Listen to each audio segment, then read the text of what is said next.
বিবাহ বার্ষিকী সকালটা কিভাবে কাটালাম তোমার সাথে শেয়ার করবো বলে এলাম।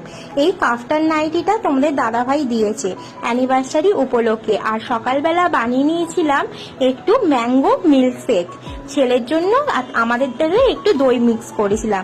তারপর তোমাদের দাদাভাই সারপ্রাইজ দিয়েছে, দেখো কি নিয়ে এসেছে, মন জিনিস থেকে কি নিয়ে এসেছে। আমি ভেবেছিলাম কেক আনবে, কিন্তু নতুন একটা, এইগুলোকে মসেস, আই থিঙ্ক মসেস বলে, তোমাদের জানা থাকলে আমাকে অবশ্যই কমেন্ট করে বলো। আর খেতে অবশ্যই ভালো ছিল।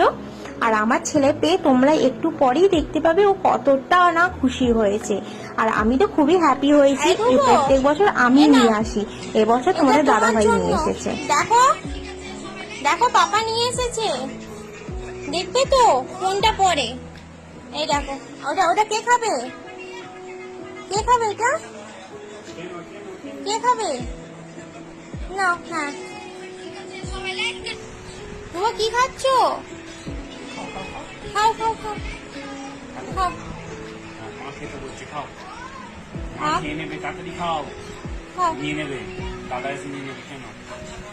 ভালো ভালো।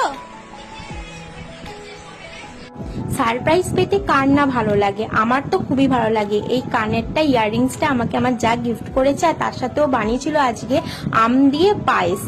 আমার তো খেতে খুবই ভালো লেগেছে। আর দেখো স্নান করে এই নাইটিটা পরে নিয়েছিলাম। দুপুরে খাওয়া দাওয়া কমপ্লিট করে নিয়ে চলে এসেছিলাম কাঁঠাল। জামাই ষষ্ঠীর আগেই আমাদের বাড়িতে কাঁঠাল খাওয়া হয়ে গেল। কার কার ভালো লাগে কমেন্ট করে বলো।